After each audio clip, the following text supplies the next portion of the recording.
নমস্কার, আমি পারমিতা রয়েছি আপনাদের সামনে। আর এই মুহূর্তে দাঁড়িয়ে সব থেকে বেশি আলোচনায় কি বিষয় রয়েছে বলুন তো? ওয়ান নেশন ওয়ান ইলেকশন বা ওয়ান নেশন ওয়ান পোল। আপনি যেখানেই যান না কেন, পাড়ার মোড়ে মোড়ে, চায়ের দোকানে, সর্বত্রই কিন্তু এই বিষয় নিয়ে আলাপ আলোচনা চর্চা লেগেই রয়েছে। প্রত্যেকেই যে যার নিজের মত পোষণ করছেন, যে যার নিজের মতামত দিচ্ছেন। কিন্তু আসলে এই এক ভোট এক নির্বাচন বিষয়টা কি, এবং এটা যদি আইন হিসাবে প্রণয়ন হয় এবং সেই আইন প্রণয়ন হলে সেটা লাগু বা কার্যকর হলে সত্যি আমাদের দেশের কতটা উন্নতি বা উপকার হবে, বা যারা এই ইলেকশন পদ্ধতিতে বা সাধারণ মানুষ আমাদের মতন আম আদমি যারা এই ইলেকশনে ভোট দিয়ে তাদের নেতা বা নেত্রী নির্বাচন করেন, সরকার নির্বাচন করেন, তারাই বা কতটা সুবিধে পাবেন, এই বিষয় নিয়েই আজকে কথা বলবো, আলোচনা করবো। আমাদের সঙ্গে রয়েছেন আমাদের বিশিষ্ট অতিথি তথা রাজনৈতিক বিশ্লেষক, যিনি একজন বিশিষ্ট সাংবাদিকও বটে, সুমন ভট্টাচার্য। সুমনদা, তোমাকে টাইমস নাও খবরে অনেক অনেক স্বাগত।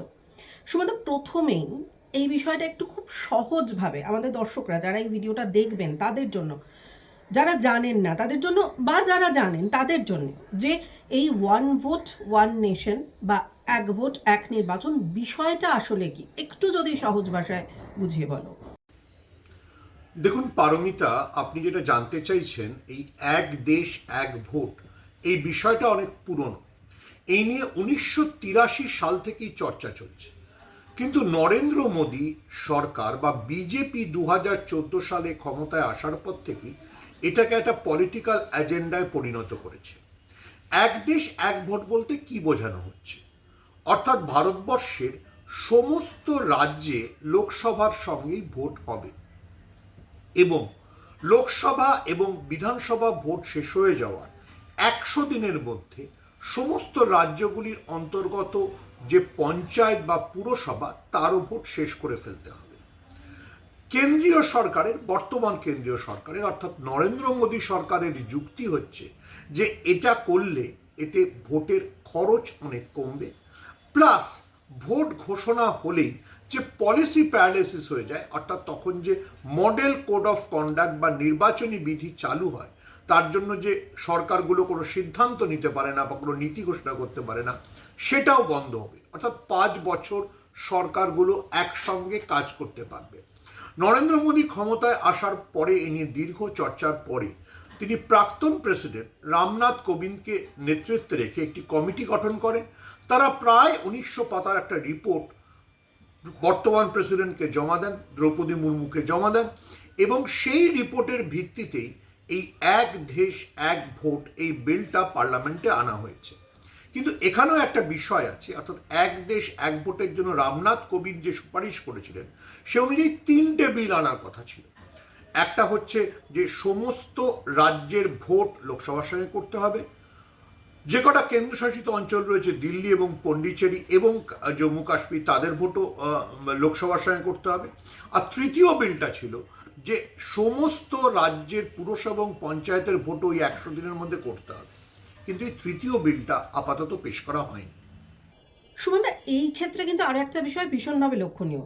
মোদী সরকারে তাদের কিন্তু এই বিল পেশ করার ক্ষেত্রে একটা ভীষণ রকম তাড়া দেখা যাচ্ছে, এবং চলতি শীতকালীন অধিবেশনে ইতিমধ্যেই লোকসভায় বিলটা পেশও হয়ে গিয়েছে, এবং মোদী যেটা চাইছেন যে এই বিলটা সেটা কিন্তু যৌথ সংসদীয় কমিটিতে যাক এবং এর ওপরে আলাপ আলোচনা হোক। কিন্তু বিরোধীরা লাগাতার এর বিরুদ্ধে প্রচার করে যাচ্ছে, বিশেষত তৃণমূল কংগ্রেসকে আমরা দেখেছি এর বিরুদ্ধে সরব হতে। সিপিআইএম তাদের তরফ থেকেও আমরা শুনেছি তাদের যে বক্তব্য। এই যে বিরোধীদের লাগাতার প্রচার বা বিরোধিতা, এটা কেন? মানে তাদের যে বক্তব্যটা, তারা যে বিষয়গুলো তুলে ধরছেন সেই বিষয়টা সম্পর্কে যদি একটু বলো। দেখুন, বিরোধীদের লাগাতার বিরোধিতার কারণ, বিরোধীরা মনে করছে যে ভারতবর্ষের সংবিধানের যে মূল স্পিরিট, যাকে আমরা যুক্তরাষ্ট্রীয় কাঠামো বলি বা ফেডারেল স্ট্রাকচার, সেটাকে এটাতে ব্যাহত করা হচ্ছে। এবার আমাদের বুঝতে হবে যে ভারতবর্ষের সংবিধানে এই ফেডারেল স্ট্রাকচার বা যুক্তরাষ্ট্রীয় কাঠামো এই বিষয়টা এলো কোথায়? এটা এসছে বেসিক্যালি মার্কিন সংবিধান থেকে। যখন আমেরিকার সংবিধান তৈরি হচ্ছিল এবং আমেরিকার সংবিধান তৈরি হওয়ার পর যখন বিতর্ক তৈরি হয় যে সে দেশে কেন্দ্র এবং প্রদেশগুলোর সম্পর্ক কি হবে, তখন মার্কিন সংবিধানের সবচেয়ে দুজন গুরুত্বপূর্ণ ব্যক্তি টমাস জেফারসন এবং আলেকজান্ডার হ্যামিল্টন এই ফেডারেল শব্দটা নিয়ে আসে। এটা আমাদের জানা দরকার যে জেফারসন এবং হ্যামিল্টন রাজনৈতিক আদর্শের দিক থেকে পরস্পরের বিরোধী ছিলেন, কিন্তু তা সত্ত্বেও তারা একটা ঐক্যমত্যে পৌঁছন যে কিভাবে আমেরিকায় কেন্দ্র এবং প্রদেশগুলোর সম্পর্ক ঠিক হবে। আমেরিকার সংবিধান থেকে ভারতবর্ষের সংবিধানে আম্বেদকররা এই ফেডারেল শব্দটার অনুসারে যুক্তরাষ্ট্রীয় ব্যাপারটা নিয়ে এসেছিলেন। অর্থাৎ এখানে রাজ্যগুলোর আলাদা আলাদা অস্তিত্ব রয়েছে, তাদের আলাদা আলাদা বিষয় রয়েছে। বিরোধীরা মনে করছে যে এই যে বিজেপির যে এজেন্ডা, তাতে রাজ্যগুলোর অধিকার ক্ষুণ্ণ হবে, রাজ্য বিধানসভা কখন ভাঙা হবে সেই অধিকার মুখ্যমন্ত্রীদের হাত থেকে প্রধানমন্ত্রীর কাছে চলে যাবে, এবং রাজ্যগুলোর যে আঞ্চলিক ইস্যু রয়েছে সেগুলো ধামাচাপা পড়ে যাবে। মূলত বিরোধীদের বিরোধিতা যে ভারতবর্ষের মধ্যে যে বহু ধর্ম, প্লুরালিজম ইত্যাদি রয়েছে সেইগুলো চাপা পড়ে যাবে এই এক দেশ এক ভোট চালু হলে। বিজেপির যে পলিটিক্যাল এজেন্ডা বা আরএসএসের যে পলিটিক্যাল এজেন্ডা হিন্দি, হিন্দু, হিন্দুস্তান, তার প্লাবনে ভারতবর্ষের আঞ্চলিক ইস্যুগুলোকে ভেসে যাবে। একেবারেই সুমনদা, তুমি যেটা বলছো সত্যি তো। ইন্ডিয়া জোটের যে শরিক দলগুলো, সেই শরিক দলগুলো কিন্তু লাগাতার বিরোধিতা বা প্রচার করে যাচ্ছে এই বিলের এগেনস্টে, এবং বারবারই তারা যে বিষয়টা সামনে আনছেন যে এই বিল যদি কোনোভাবে আইনে পরিণত হয় বা কার্যকরী হয়ে যায়, সেক্ষেত্রে সাধারণ মানুষের অধিকার খর্ব হবে। সাধারণ মানুষের অধিকার খর্ব হওয়ার কথা তারা বলছেন, কিন্তু মোদী সরকার তারা যেটা বলছেন যে এই নীতি যদি চালু হয়, এই আইন যদি প্রণয়ন হয়, তাহলে কিন্তু দেশের একটা বিপুল পরিমাণ, একটা হিউজ খরচ বেঁচে যাবে। তার কারণ একসঙ্গে যদি ভোট করা সম্ভব হয়, অর্থাৎ এই বিধানসভা, লোকসভা, তার সঙ্গে বিধানসভা, পঞ্চায়েত এবং একেবারে তৃণমূল স্তরে যে ভোটগুলো হয়, সেই ভোটগুলো যদি একসঙ্গে করা সম্ভব হয়, সেক্ষেত্রে একটা বিপুল পরিমাণ খরচ বেঁচে যাবে। সত্যি বিষয়টা কোন দিকে যাচ্ছে বা কি, সেটা যদি একটু ব্যাখ্যা করো। দেখুন পারমিতা, এই ইন্ডিয়া জোটের লাগাতার বিরোধিতার কারণ, ইন্ডিয়া জোটে যেমন কংগ্রেসের মতো একটা ন্যাশনাল পার্টি রয়েছে, তেমনি বহু আঞ্চলিক দল রয়েছে, এবং এই আঞ্চলিক দলগুলি কখনোই চায় না যে বিজেপি গোটা ভারতবর্ষের নির্বাচনটাকে একটা আমেরিকান প্রেসিডেন্সিয়াল ইলেকশনের মতো করে দিক, অর্থাৎ সেখানে একটাই ন্যাশনাল ইস্যুতে ভোট হবে। মহারাষ্ট্র বা তামিলনাড়ুর যে আঞ্চলিক সমস্যা বা পশ্চিমবঙ্গের সরকারের যে আঞ্চলিক সাফল্য, সেইগুলোকে তারা গুরুত্ব দিতে চায়। কিন্তু যদি লোকসভার সঙ্গে বিধানসভাগুলিরও ভোট হয়, তাহলে এই আঞ্চলিক দলগুলির আশঙ্কা যে তাদের যে যুক্তরাষ্ট্রীয় কাঠামোয় যে সুযোগ ছিল, অর্থাৎ তৃণমূল ধরুন এই যে লক্ষ্মীর ভাণ্ডারের জন্য যে অ্যাডভান্টেজ পায়, বা তামিলনাড়ু তার তামিল ভাবাবেগের জন্য যে অ্যাডভান্টেজ পায়, সেইটা ধামাচাপা পড়ে যাবে। ফলে ইন্ডিয়া ব্লকের এই কারণেই আপত্তি। এখানে আমাদের মনে রাখতে হবে, ভারতবর্ষ স্বাধীন হওয়ার পর প্রথম নির্বাচন 1952 হওয়ার পর থেকে 3টে নির্বাচন, 52, 57 এবং 62, কিন্তু লোকসভা এবং বিধানসভাগুলির ভোট একই সঙ্গে হয়েছিল।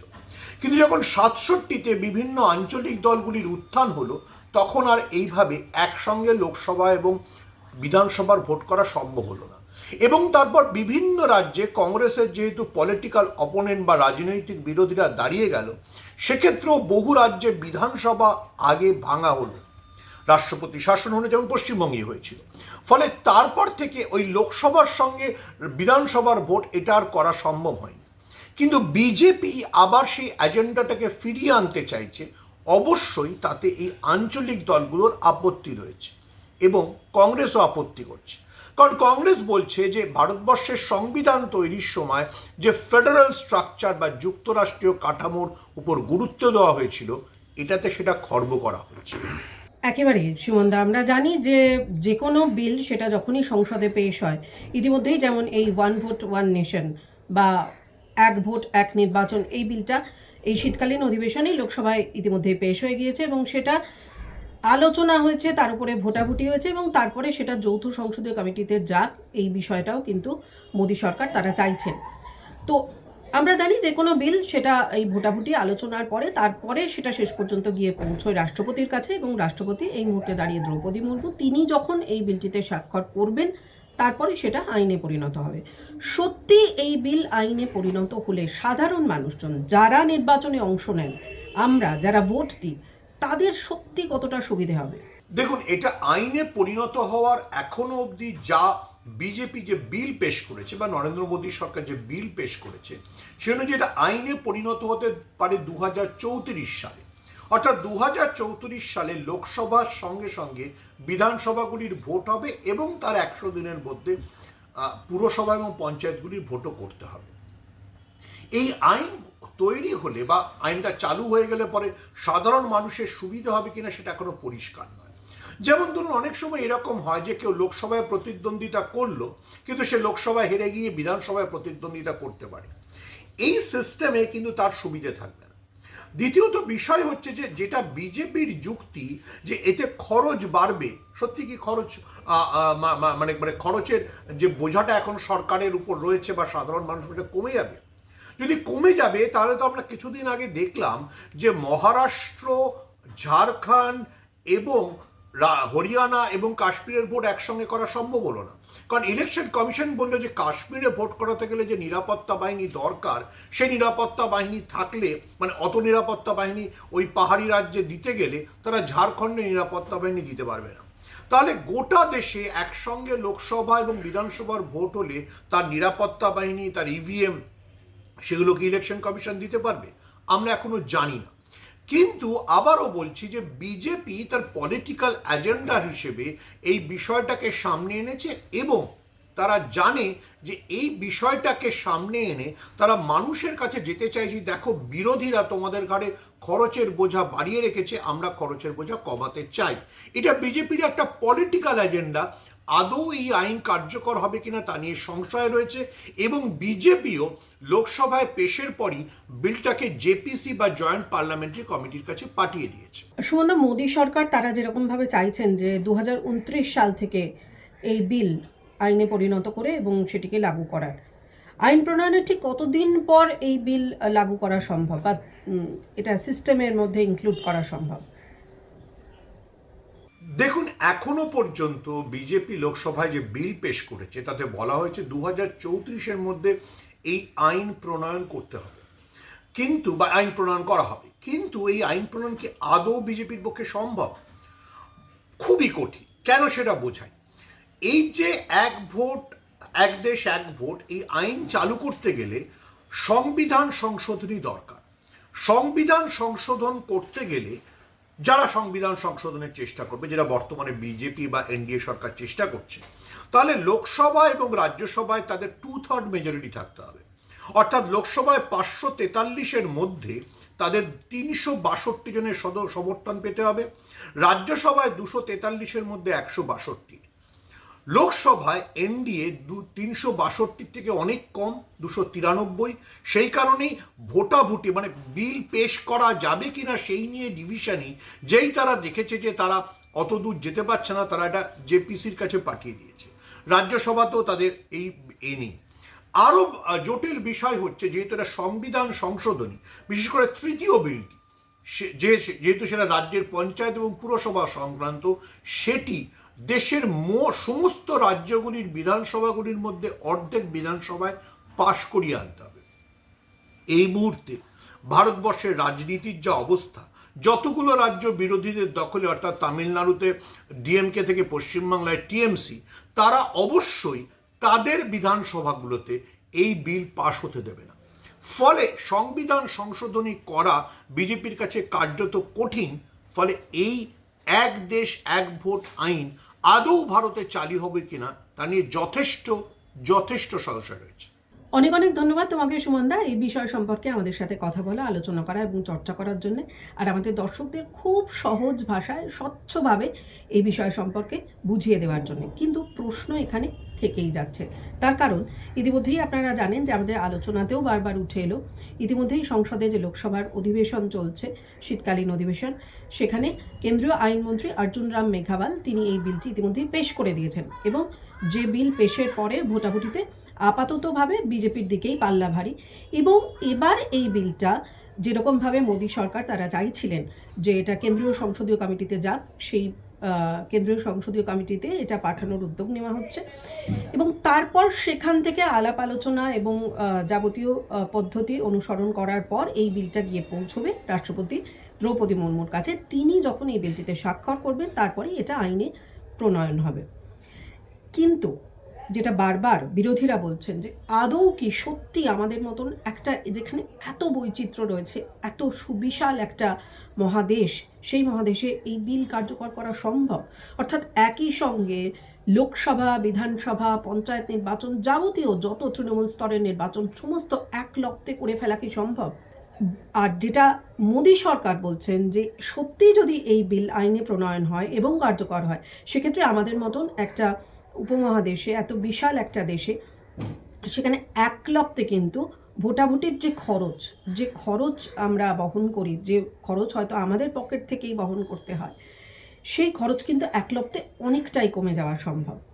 এবং নির্বাচনী আদর্শ আচরণবিধির জন্য অনেক সময় যে উন্নয়নের কাজ স্তব্ধ হয়ে থাকে, সেই সমস্ত উন্নয়নের কাজেও আর বাধা আসবে না। এটা গেল মোদী সরকারের দিক থেকে তারা যে প্রচার চালাচ্ছেন।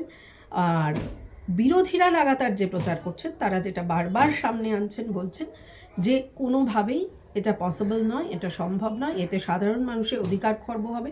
সাধারণ মানুষ কখনোই একটা ইস্যুকে কেন্দ্র করে, অর্থাৎ মানুষ যখন ভোট দেন তখন তিনি লোকসভায় যে ইস্যুটাকে মাথায় রেখে ভোট দিচ্ছেন, বিধানসভায় বা পঞ্চায়েত নির্বাচনের ক্ষেত্রে কখনোই ইস্যুটা সেম হয় না। সেই কারণে এইভাবে ভোটদান প্রক্রিয়া একসাথে একবারে এক লপ্তে করা কখনোই সম্ভব নয়। এবং সেক্ষেত্রে আরও একটা সমস্যার কথা তারা তুলে আনছেন বারবার, যে সংবিধান সেক্ষেত্রে সংশোধন করতে হবে। প্রশ্ন অনেকগুলো রয়েছে, কিন্তু উত্তর এখনও আমাদের জানা নেই, পুরোটাই রয়েছে সময়ের হাতে। তাই যাবতীয় খবরের আপডেটের জন্য অতি অবশ্যই আপনার চোখ থাকুক টাইমস নাও খবরে।